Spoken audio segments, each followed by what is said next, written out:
हमारी महफिल में लोग बिना बुलाए आते हैं क्योंकि उनके स्वागत के लिए फूलों के साथ पलके बिछाए जाते हैं। आप सभी को मेरा प्यार भरा नमस्कार। मैं Deena Kumar and I am Alia Hussain. आप सभी का स्वागत है आपके favourite show Joss junior. Friends, हम एवरी वीक आपके लेके आते हैं इंटरेस्टिंग स्टोरी एंड उनके मजेदार मॉडल्स, और साथ ही हम बच्चों को सिखाते हैं योगा और उन्हें कुछ आसन्स भी बताते हैं।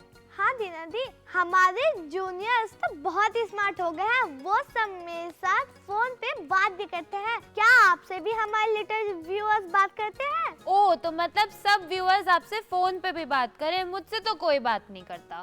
कोई बात नहीं, आपके भी बहुत जल्दी फ्रेंड्स बन जाएंगे। डेफिनेटली। तो चलिए, let's not waste time, we are back with a bang. आज भी करेंगे हम योगा और जानेंगे कि फिट एंड फैबुलस कैसे होना है।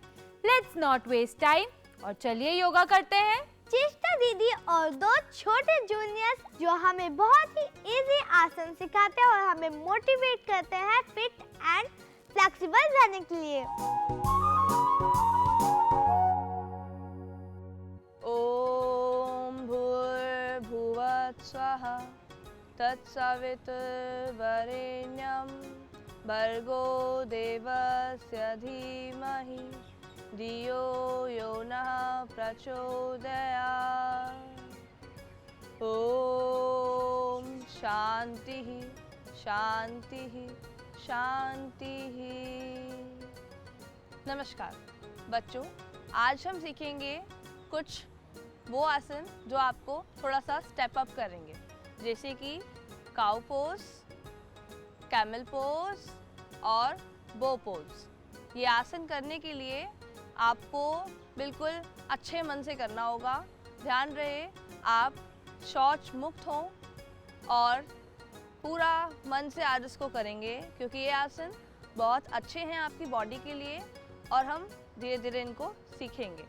तो आइए बच्चों, देखते हैं करना कैसे है। तो सबसे पहले हम करेंगे कैमल पोज यानी कि उष्ट्रासन। तो उष्ट्रासन सबसे ज़्यादा आपकी बैक मसल्स के लिए गुड होता है, यानी कि आपकी बैक मसल्स को स्ट्रॉन्ग बनाता है, आपके नेक को एकदम लाइन में लाता है और सबसे ज़्यादा आपकी थाइज मसल्स को भी स्ट्रॉन्ग करता है। ये आसन वो लोग ना करें जिनको कोई भी प्रॉब्लम नी में या फिर शोल्डर में या फिर एंकल में हो।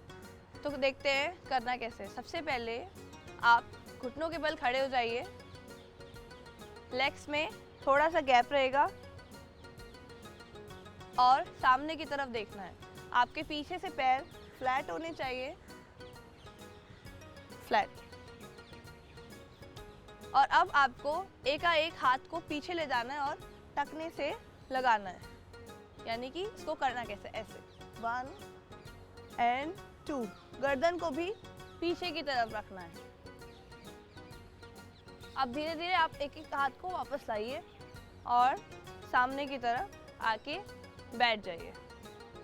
तो बच्चों, अब हम करेंगे बो पोज, जो पोज आपके डाइजेस्टिव सिस्टम को बहुत ज़्यादा स्ट्रॉन्ग करता है और आपके पेट के मसल्स को बहुत अच्छा रखता है और आपके ये बैक के लिए भी बहुत अच्छा होता है। तो इसको करने के लिए हम लेट जाएंगे।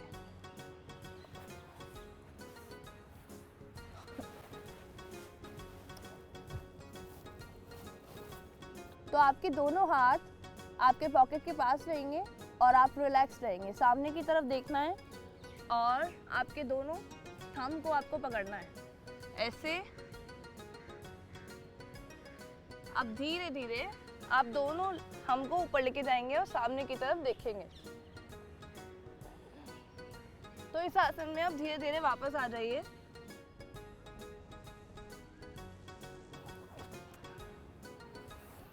आ जाओ, बैठ जाओ। तो बच्चों, अब हम करेंगे काउ पोज। सबसे ज़्यादा सरल और सबसे ज़्यादा इम्पॉर्टेंट, जो आपके बैक मसल्स, आपके नेक मसल्स को बहुत ज़्यादा स्ट्रॉन्ग बनाता है और आपको मेंटल पीस की तरफ लेकर जाता है और आपको एकदम स्टेबल करता है। तो हम काउ पोज करने के लिए दोनों हाथों को सामने लाएंगे और दोनों लेग्स में गैप रहेगा। ध्यान रहे आपका जो हैंड है वो शोल्डर के एकदम नीचे होना चाहिए। ये आसन करने के लिए आपको ऊपर देखना होगा, धीरे धीरे स्पाइन को ऊपर की तरफ लेकर जाना है। ये पोज पूरा रिलैक्सिंग होगा, आप अपने मसल्स को रिलैक्स करेंगे। ये सबसे ज़्यादा इम्पॉर्टेंट पोज है। ये पोज करने से आपके मसल्स, जो आपकी स्पाइन के आसपास मसल्स हैं, उसमें से रक्त संचार अच्छे से होता है। तो बच्चों, आज हमने 3 आसन सीखे, कैमल पोज, बो पोज और काउ पोज। तो हम इसकी प्रैक्टिस खुद से भी करेंगे ताकि हम आगे आगे बहुत अच्छे अच्छे आसन सीख पाएँ। तो हम मिलते हैं आपसे नेक्स्ट एपिसोड में, तब तक के लिए bye. Thank you so much Chesta, Afreen and Myra. आपके आसन्स ने तो हमें बहुत ही फिट कर दिया है। आलिया, अब तो मैं रोज योगा करूंगी और सारे व्यायाम ठीक से करूंगी। I am already on the journey of getting fit and fabulous. Thank you चेष्टा दी एंड द छोटे जूनियर्स आफरीन एंड मायरा, जिन्होंने हमें इजी एंड आसान से योगा पोस्टर सिखाए, जो मैं और हमारे लिटिल व्यूअर्स तो आराम से कर लेंगे। कितने यूनिक आसन थे ना। Thank you so much. आपने हमारी फिटनेस जर्नी को और भी फन बना दिया है। तो बच्चों, आ गए हम आपके फेवरेट सेगमेंट की ओर, जो है नृत्य कथा, that is story telling in dance form. Jeena दी, आज मेरा मन the geese and the turtles वाली स्टोरी सुनने का कर रहा है। हमारे व्यूअर्स को भी वो स्टोरी बहुत पसंद आएगी। तो चलो रिक्वेस्ट कर लो अपराजिता दी से कि वो आपको the geese and the turtle वाली स्टोरी सुनाए और दिखाए। आप चालीसा दी प्लीज।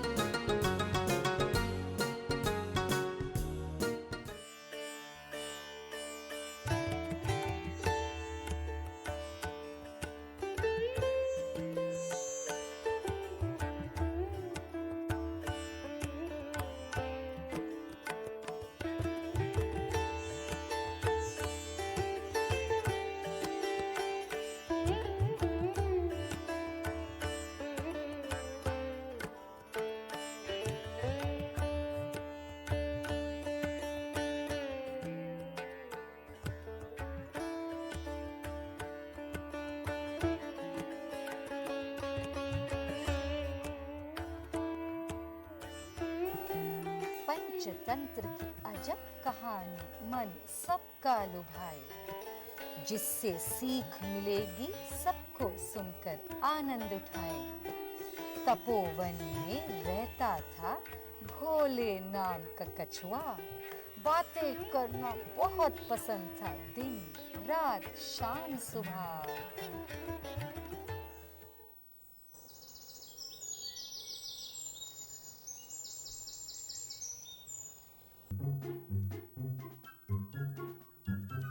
छोटी सी चींटी हो, छप छप छप छप छप छप छप छप, या हो बड़ा सा हाथी, छप छप छप छप छप छप छप छप। पर सबसे ज्यादा बातें अपने 2 प्रिय मित्रों से करता। कौन थे वो 2 मित्र दीदी? पो नाम का एक बतख डुक डुक डुक डुक डुक डुक डुक डुक, और मो नाम का एक और बतख। डुक डुक डुक डुक डुक डुक डुक डुक। तीनों मिलकर घंटों भर बातें करते जी भर।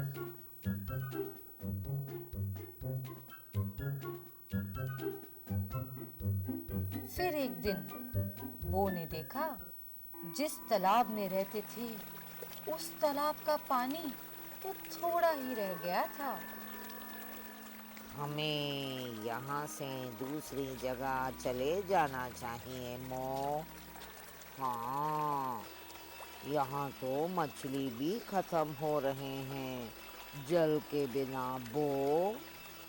चलो भोले से टाटा बोलकर चलते हैं। हाँ, चलते हैं। दोनों बतख जब भोले से जाने की बात करने लगे, पता है भोले ने क्या बोला? क्या कहा दीदी? मुझे भी लेकर चलो दोस्तों। लेकिन तुम तो उड़ नहीं सकते। आप दोनों एक लकड़ी को चोंच में पकड़कर उड़ना। मैं अपनी मुंह में लकड़ी को पकड़ लूंगा। अरे बोले, अरे तुम तो बात किए बगैर रह ही नहीं सकते। गिर जाओगे। नहीं नहीं, मैं चुप रहूंगा। फिर क्या हुआ पता है? क्या हुआ दीदी? वो और मो चोंच में लकड़ी पकड़कर उड़ने लगे। बीच में भोले लटक गया, मुंह में लकड़ी दबा। थोड़ी देर में मन हुआ चंचल, देख हवा बादल पहाड़, मन में विचार आए हजार, पर मुंह नहीं खोल सकते ना यार। नीचे कुछ गांव वालों ने ऊपर देख के बोला, अरे वो क्या है बीच में? बॉल है क्या? पोटली है क्या? भोले से रहा न गया और मुंह खोलकर जोर से कह पड़ा, अरे ये लोग क्या कह रहे हैं? और नीचे गिरा सर के बल। वो और मो ने आकर कहा, बच गया बोले, गांव वालों ने बचा लिया। बोले बगैर नहीं रह सका ना। तो बच्चों, क्या सीखा हमने इस कहानी से? फालतू बोलने में समझदारी नहीं है। बिल्कुल सही। Moral of the story: we should always think before we speak. Thank you so much Aparajita ji. आपने जो ये गीज एंड टर्टल वाली स्टोरी सिखाई, इसने तो बहुत सारे मॉरल्स एंड वैल्यूज ऐड कर दिए हमारी लाइफ में। हर बार की तरह अपराजिता दी की परफॉर्मेंस देख के हम लोगों को बहुत मजा आया। Thank you Aparajita ji. Thank you so much ma'am. Deep. Hi Alia. Hello Dida दी। मुझे ये समझ नहीं आता कि how did the world begin. मेरे माइंड में हमेशा ये क्वेश्चन रहता है कि ये सन कैसे बने, मून कैसे बना और स्टार्स कैसे बने। क्या मुझे इस क्वेश्चन का जवाब मिल पाएगा? ये तो बहुत ही इम्पोर्टेंट क्वेश्चंस है। डेफिनेटली आपको आपका जवाब मिलेगा। Every child deserves to have a happy childhood. हर एक बच्चे का चाइल्डहुड खुशहाल और बैलेंस होना चाहिए। आज इसी टॉपिक पे बात करने के लिए हमारे साथ आ रही हैं हमारी आज की expert doctor Meena. She is the chairperson of brain behaviour research foundation of India, which works for the mental health. Ma'am is also a professional in radiation oncology. So let's welcome our guest for the day. Welcome to our show, ma'am. Welcome ma'am. Thank you, Dina. Thank you, Alia. Please have a seat. Thank you. It is rightly said that हर बच्चे का childhood happy और खुशहाल होना चाहिए. Every child deserves to have a balanced childhood. बच्चों के ऐसे बहुत सारे क्वेश्चंस हैं कि मम्मी डांटती बहुत है, टीवी नहीं देखने देती, पढ़ाई के लिए बोलती है, गुस्सा आता है। आज इसी बारे में हम देखेंगे एक छोटा सा वीडियो और जानेंगे कि बच्चों के टैंट्रम्स कैसे होते हैं। Let's have a look. जैसा कि आप देख सकते हैं कि आजकल के बच्चे बहुत ही नटखट हो गए हैं। तो आज ऐसे ही कुछ नॉटी बच्चे हमारे साथ जुड़ रहे हैं स्काइप के थ्रू अपने क्वेश्चंस के आंसर्स ढूंढने के लिए। Let's connect with our friends. Hi. Hello friends. Hello, welcome to our show. Welcome. आपके जितने भी डाउट्स हैं आज उन्हें क्लियर करने के लिए हमारे साथ हैं डॉक्टर मीना। तो चलिए वक्त ना गवाते हुए लेते हैं आपका question. Can we have the first question please? Hello ma'am, I am Alamkrit Mishra. I study 5th class and my question for you is मेरे कई दोस्त बहुत दुबले पतले और फेयर हैं। जब भी वो मेरे से बात करते हैं वो कहते हैं, हमेशा कहते हैं कि मैं बहुत मोटा हूँ, मैं फेयर नहीं हूँ, मैं उनके जैसे बहुत तेज भागता नहीं हूँ, और मैं उनके जैसे लंबा भी नहीं हूँ। तो मैं क्या करूँ मैम? थैंक यू बेटा फॉर दिस क्वेश्चन। देखिए, ये जो उम्र होती है 9 से 12 इयर्स की, इसको हम प्री ट्वीन्स कहते हैं, यानी ये टीनेजर्स में घुसने की तैयारी है और यहीं से बच्चों में बॉडी इमेज इश्यूज शुरू हो जाते हैं। तो ऐसे समय में अगर हमने इसको ठीक से एड्रेस नहीं किया, स्पेशली मैं पेरेंट्स के लिए बोलना चाहूँगी, अगर पेरेंट्स ने इसको ठीक से एड्रेस नहीं किया तो फिर बच्चे में आगे चल के हीन भावना जन्म ले लेती है, जो उसकी पूरी पर्सनालिटी को और उसके व्यक्तित्व को ख़राब कर सकती है। जब भी ऐसी कोई बात अगर बच्चा आके आपसे बोलता है, पेरेंट्स को बोलता है या उसके भाई बहनों में किसी को पता चलता है, तो वो ज़रूर पेरेंट्स से बताएं और पेरेंट्स को इसको अपने तरीके से, अपने कल्चर के हिसाब से उसको एड्रेस करना पड़ेगा। ये बताना बच्चों को बहुत ज़रूरी है कि हमारा इंडियन स्किन टोन क्या है और जो हमको ईश्वर ने दिया है हमें उसमें ही खुश रहना चाहिए और उसको ही आगे बढ़ाना चाहिए। क्योंकि जैसे आपने सही कहा Neena, every child deserves a beautiful childhood and a beautiful childhood only will develop into a beautiful adulthood। तो child is unique, हर बच्चे का यूनिकनेस ही उसकी टिपिकल पर्सनालिटी टाइप है और इसीलिए हमें उसे सेलिब्रेट करना चाहिए और इसी चीज़ को प्रोत्साहन हमें देना चाहिए। बिल्कुल मैम, आपकी बात सुन के आई एम श्योर कि हमारे व्यूअर्स और उनके पेरेंट्स ज़रूर अब बच्चों के बॉडी इमेज इश्यूज को बहुत ही अर्ली स्टेज पे मॉनिटर करेंगे ताकि एक beautiful childhood will lead to a beautiful adulthood. इसी बात पे हम दूसरा क्वेश्चन लेते हैं। Hi Ojaswi, hi Shyama, how are you? Hello everyone, I'm Shama. I am 10 years old at class 8.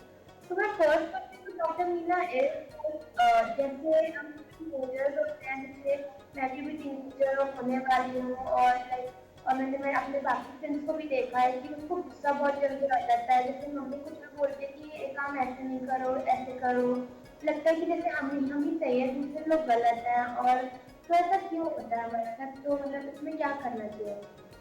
Hello Shyama and ओजस्वी, thank you for this question again. बहुत ही इम्पोर्टेंट इशू बच्चों ने रेज़ किया है, क्योंकि जब ये टीन्स की तरफ बढ़ते हैं तो बॉडी में बहुत सारे फिजिकल चेंजेस होते हैं।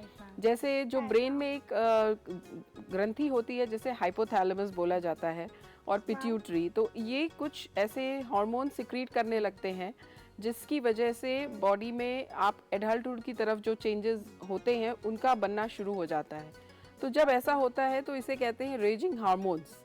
तो जब रेजिंग हार्मोन्स का मतलब ही यही होता है कि आप थोड़ी सी बात में अगर बच्चे को गुस्सा बहुत जल्दी आएगा, वही बात जो वो मम्मी की या पापा की पहले सुनता था, अब वो जब सुनता है तो उसको गुस्सा आता है, उसको अपने मन की करने का मन करता है। इसीलिए बोला जाता है कि बच्चों को जैसे ही वो टीन्स की तरफ बढ़ने लगे तो बच्चों को मैनेज करने का अपना तरीका बदल देना चाहिए।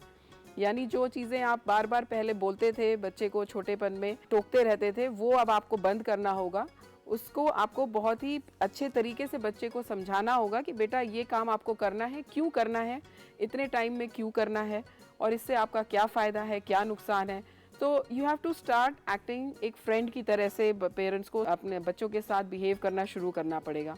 तो बच्चों के लिए तो यही है, गुस्सा आएगा, सब कुछ है, पर बच्चों को भी ये याद रखना पड़ेगा कि वो आपके मम्मी पापा हैं, वो आपसे बहुत प्यार करते हैं और आपका भला चाहते हैं, इसलिए आपको ऐसा बोल रहे हैं। दोनों के मैनेजमेंट से ही पेरेंट्स भी और बच्चे भी, जब दोनों एक दूसरे को मैनेज करेंगे तभी ये परिवार में भी खुशहाली रह सकती है और बच्चा भी खुश रहेगा। बिल्कुल मैम, तो अब बच्चे ये आप समझ ही गए होंगे कि गुस्सा तो आएगा पर गुस्से को आपको कंट्रोल करना है। एंड आई एम श्योर कि पेरेंट्स भी अब बच्चों को थोड़ा कम डांटेंगे और उनके फ्रेंड ज़्यादा बनेंगे। तो चलिए अब लेते हैं हम next question. Can we have the third question, please? Hello everyone, my name is Rishvi and I'm 9 years old. I study in 5th standard. So my first question to Dr. Meena is like that. जैसे मैंने बहुत बार देखा है अपने school में और अपनी दीदी के साथ, ये जो टीनेजर्स होते हैं उनकी ज़्यादा वैल्यू की जाती है और मीन्स ज़्यादा केयर की जाती है और उनसे उनकी बातें भी मानी जाती है और उनसे आर्ग्यू नहीं की जाती। ऐसा क्यों होता है, जबकि मेरे साथ या फिर मेरे एज के बच्चों के साथ ऐसा कुछ नहीं होता? ओजस्वी ने बहुत ही अच्छा सवाल पूछा है जो हर ग्रोइंग अप किड का होता है। हमें जब बच्चे होते हैं ना तो बड़े होने की बहुत जल्दी होती है। तो ये ज़रूर होता है कि ये जो प्री ट्वीन्स या प्री टीन्स या है उससे बाद टीनेजर्स में जब आते हैं तो फिज़िकल के साथ साथ जो आपकी मेंटल एबिलिटी है उसमें भी बहुत चेंज आता है। आपकी एब्स्ट्रैक्ट थिंकिंग बच्चे की बढ़ती है, वो चीज़ों के बारे में ओपिनियन बढ़ती है, पॉलिटिकल चीज़ों मतलब पॉलिटिक्स में भी वो इंटरेस्ट लेने लगता है और आगे के फ्यूचर प्लान्स बनाता है, डिसिप्लिन हो जाता है। तो ये सारी चीज़ें जब आने लगती है तो सॉर्ट ऑफ वो एक एडल्ट तो नहीं माना जाता लेकिन फिर भी माना जाता है कि कंपैरेटिवली मैच्योर है। तो जब बच्चे टीनेजर्स होते हैं तो ऑब्वियसली ट्वीन्स में जो होते हैं या प्री टीनेजर्स वाले जो होते हैं तो उन्हें स्टिल अभी बच्चा ही माना जाता है, तो इसलिए उनको बच्चे की तरह से ट्रीट करते हैं और टीनेजर्स को रिलेटिवली मैच्योर ट्रीट करते हैं, इसलिए उनकी बात मानते हैं। तो ये डिफ्रेंसिएशन जो लगता है ओजस्वी को ये ज़रूर क्रॉप अप हो जाता है, बट डोंट वरी बेटा, बहुत जल्दी आपकी कुछ सालों में आपको भी जो है सीरियसली लेने लगेंगे लोग। सो वेट फॉर योर टाइम। तो बच्चों, हर चीज़ का सही समय आता है और अगर आपके पेरेंट्स आपकी बात नहीं मान रहे हैं, आपको उतना अकॉर्डिंग टू यू वैल्यू नहीं कर रहे हैं, तो बिल्कुल दिल नहीं छोटा करना है, because your parents love you. और जब आपका समय आएगा तो आपके भी बातें मानने लग जाएंगे। Can we have your question please Alayna? Hi, my name is Hina. I started 9th grade and my question is रात में नाइट पढ़ना पसंद है, मुझे जगना पसंद है, पर डिसिप्लिन के नाम पे मेरे पेरेंट्स बोलते हैं कि 10 बजे तक के सो जाओ। पढ़ने के लिए मुझे 1-2 घंटे पढ़ना अच्छा लगता है। डिसिप्लिन होता है सोने का, ये स्पेशली बच्चों में बहुत इम्पॉर्टेंट है क्योंकि यही वो एज होती है जब ग्रोथ बहुत तेज़ी से हो रही होती है। तो ग्रोथ के लिए हमारी जो हार्मोन्स होते हैं पीनियल ग्लैंड्स वो रात में ही एक्टिव होते हैं। तो अगर आप ठीक से सोएंगे नहीं तो आपका बॉडी कंफ्यूज हो जाता है, तो जो सिक्रीशन उसको रात को करना चाहिए क्योंकि आप जग रहे हैं वो नहीं करता और उसकी वजह से जो ग्रोथ होनी चाहिए, फिज़िकल ग्रोथ या फिर हार्मोनल ग्रोथ होनी चाहिए और आपका अकॉर्डिंगली फिर मेंटल ग्रोथ होती है और इमोशनल ग्रोथ होती है, वो सारी की सारी आपकी चक्र जो होता है वो पूरा डिस्टर्ब हो जाता है। इसीलिए बच्चों को ये बचपन से डिसिप्लिन करना बहुत ज़रूरी है। और फिर अगेन मैं बोलूँगी इसमें माँ बाप का बहुत बड़ा रोल होता है कि जब बच्चे पढ़ना शुरू करते हैं उसी समय उनको ये बताना ज़रूरी है कि आपको एक टाइम के बाद 10 बजे 10:30 बजे सो जाना है और ये जो क्रम है ये लगातार चलते रहना चाहिए जब तक कि उनकी 18-19 साल तक की ग्रोथ कंप्लीट नहीं हो जाती। मैं तो ये कहूँगी एडल्ट्स को भी ये कोशिश करनी चाहिए कि वो जल्दी सोएं क्योंकि अगेन बॉडी क्लॉक जो है या हमारी आगे चल के एडल्टहुड में इम्यून सिस्टम के लिए बहुत ज़रूरी है। इम्यून सिस्टम आपका तभी आपके काम करेगा जब आपकी नींद पूरी होगी और उसके लिए जल्दी सोना बहुत ज़रूरी है। अलाइना ने जो कहा वो उसकी शिकायत जायज़ भी है, बट जो आपकी बॉडी फिजियोलॉजी बोलती है उसके हिसाब से बेटर होगा अलाइना कि आप जल्दी सोएं और जल्दी सुबह उठ के और अपना आपको जो भी पढ़ाई करनी है वो करें, बजाय कि रात को देर तक करें। शायद इसीलिए कहते हैं that early to bed early to rise makes a man healthy wealthy and wise. अब तो हमें पता चल गया कि ऐसा क्यों कहा जाता है। Aarish, can I have your question please? My name is Arish. I am in 5th standard. My question is why Bhim is not real? Can I meet him? तो मैम, जैसा कि आरिश पूछ रहा है कि भीम रियल है या नहीं और है तो वो उससे मिल क्यों नहीं सकता, ऐसे ही बहुत सारे क्वेश्चंस आजकल हर बच्चों में है जो कि इस एज ग्रुप में है। तो इस पे आप मैम क्या कहना चाहेंगी? ये जो एज ग्रुप होती है ये बहुत ही सुंदर एज ग्रुप है क्योंकि इसमें बच्चों का इमेजिनेशन वाइल्डेस्ट होता है। वो कुछ भी सोच सकते हैं, किसी भी हद तक सोच सकते हैं और सबसे ज़्यादा जो चीज़ें फैसिनेट करती हैं बच्चों को यही है सुपर पावर्स, है ना, आपको मैजिक, ये इन सारी चीज़ों से इतने ज़्यादा फैसिनेटेड होते हैं कि बच्चों की यही दुनिया होती है, उनको लगता है ये सब रियल है। तो यहाँ पे फिर अगेन मैं बोलूँगी पेरेंट्स को भी थोड़ा सा, जैसे अब 9 इयर्स या 10 इयर्स के जब बच्चे हो जाते हैं तो इनको ये बताना ज़रूरी है कि बेटा this is a story, this is a fiction, ये एक काल्पनिक पात्र है, ये रियलिटी नहीं है। कल्पना में तो आप कुछ भी कर सकते हो, आप चांद तारों तक एक छलांग मार के जा सकते हो, बट रियलिटी में उसके पीछे कितना काम होता है।